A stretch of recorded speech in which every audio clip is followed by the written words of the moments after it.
Good morning, this is Rashad Mitchell coming to you live on my YouTube channel as I continue my part series, The Week That Was College Football History Review, the 1984 college football season. This is week 5, the games that were played on September 29th, 1984. Let's get into it. We're going to start with an upset, Syracuse. Upset number 1, Nebraska 17-9. The Orangemen week removed from 19-0 loss to Rutgers shot college football with yeoman defensive effort. 30 members of the 1959 national champion squad in attendance, Syracuse wiped out 7-3 halftime deficit with 2 touchdowns, including wide receiver Mike Ciano's nifty leaping 40-yard catch between Huskers defensive backs Brett Clark and Dennis Watkins from quarterback Todd Norley. Fullback Harold Gaydon's clinching 1-yard touchdown sweep in fourth quarter put wraps on the game that was won by the defense. As defensive tackle Tim Green had 2 sacks, 2 caused fumbles. Linebacker Rudy King, 14 tackles. Linebacker Bernard King, 13 tackles. And mates held the Longhorns offense averaging 40.7 points and over 500 yards to 214 yards. Orange offense contributed by holding ball for 37 minutes. Nebraska received 107 yards rushed from I-back Doug DuBose, who had been heavily recruited by Syracuse out of Connecticut. Next, you had Texas, number 2 team in the country, versus number 4 Penn State, about 2 top 4 teams, with number 2 Texas beat number 4 Penn State 28-3 in East Rutherford, New Jersey. In Penn State's unofficial backyard, Texas' wide open offense got better of nifty Lions as quarterback Todd Dodge made half his yards on an 84-yard touchdown pass to tight end William Harris that put Longhorns up 14-3. Texas did not forsake the run, gaining 263 yards on the ground with fullback Terry Orr, who had 108 yards rushing on 15 carries, reaching 51 yards to touchdown in the first quarter. Texas used effective mash offense, 3 turnovers, and unbalanced line. Lions quarterback Doug Strange was pounded all day to quick Horns defense, while tailback DJ Dozier rushed for 43 yards before being sent to sidelines after a hard hit. Next, you had 26-23 was the final score between Virginia and Virginia Tech. Trailing 23-13 in the fourth quarter, a stadium that had not won since 1970, facing a 4th and 1 at Virginia Tech 34-yard line. Cavaliers ignored conservative play calling. Quarterback Don Majkowski went to air and connected with diving freshman wide receiver John Ford for a 33-yard gain. Tailback Howard Petty soon scored on a 1-yard run. Virginia trailed by 4 after failed 2-point conversion. Cavaliers went to the same combination for winning touchdown as Majkowski hit Ford with a 14-yard touchdown pass for winner with 5:07 left. Dewar had looked up on first half touchdown pass, but Majkowski gave that back with interception, returned 17 yards for touchdown by Virginia safety Bob Thomas. As the Hokies took 23-13 lead early in the fourth quarter after 78-yard drive with 43-yard run by quarterback Mike Cox, capped by tailback Eddie Hunter's 17-yard scoring bolt. The Hokies of Virginia kicker Don Wade had 11 points to become the school's career points leader with 182, while Virginia kicker Kenny Stadlin hit a school record 56-yard field goal. Next, South Carolina beat Georgia, the number 12 team in the country, 17-10. Reserve quarterback Mike Hold hooked up in the fourth quarter with wide receiver Ira Hillary on a 62-yard pass to set up Hold's 1-yard sneak 2 plays later that failed Gamecocks. Despite leading South Carolina to 10-3 edge, banged-up quarterback like Allen Mitchell was pulled over after dishing 2 errant pitch-outs. Together, Mitchell and Hold sparked the offense that was gaining 360 yards. The Carolina defense also had 2 goal line stands as Bulldogs had 2 drives reaching South Carolina 5-yard line without cracking end zone, reaping only 3 points.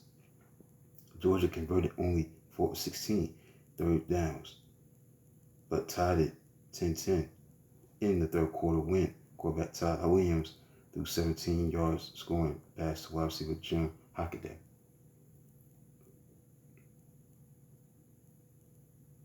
Next, we got Georgia Tech, number 18 team in the country, beat number 13 Clemson 28-21. Now, it must have been reserve day in South as Georgia Tech turned to bench player for winning points. Backup fullback Shuck easily scored on a 1-yard punch with 33 seconds left. 33 seconds left as Georgia Tech was off to best start in 14 seasons.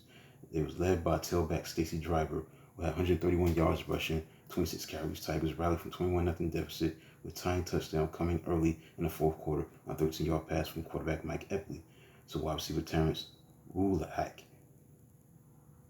Yellow Jackets nervously went 3 and out, but punters Mike Snow's 46-yard punt pinned Tigers at their 30-yard line. Clemson was forced to put the punt 6 plays later.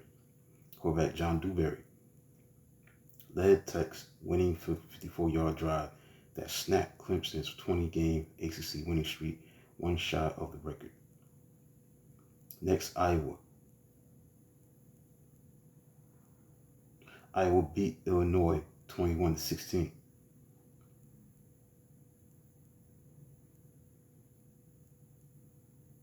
All right, that's it right there. I'm going to get into the details of that, but Iowa beat Illinois 21-16.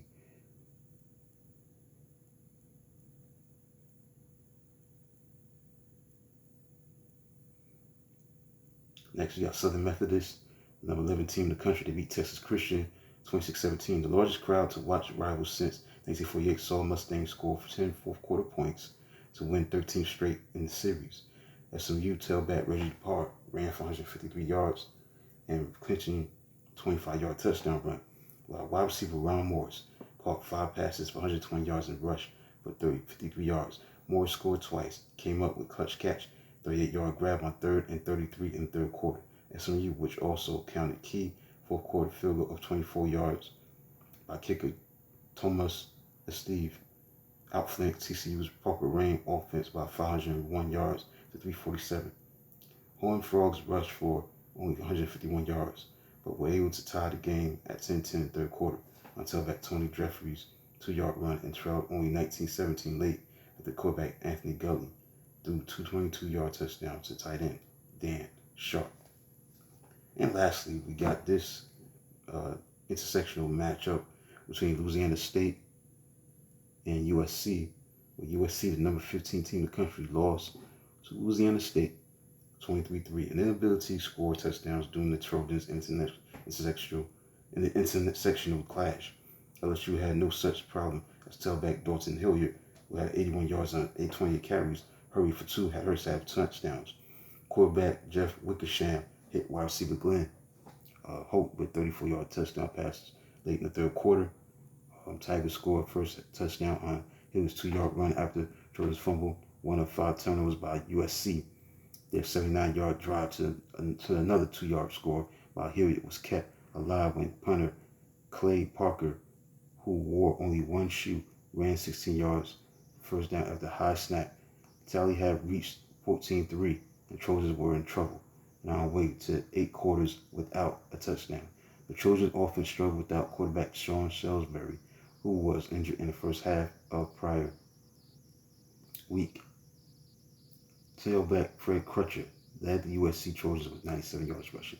So it concludes a look at Week 5, the games that were played the week that was. College Football History Review, the 1984 College Football season, the games that were played on September the 29th, 1984. Let's get into the October 1st AP poll. You had number 20 Georgia. You had number 19 Vanderbilt. You had 18 Auburn, 17 UCLA, 16 Notre Dame, LSU, 15 Miami, 14 Michigan, 13 Georgia Tech, 12, 11 Penn State. Then you had number 10 Southern Methodist, 9 Oklahoma State, 8 Nebraska, 7 Brigham Young, 6 Florida, 5 Oklahoma, 4 Boston College, 3 Washington, 2 Ohio State, and Texas was number 1 in the country. So it concludes College Football History Review, the 1984 college football season for week number 5, September 29th, 1984. Please like, subscribe, and comment on the channel.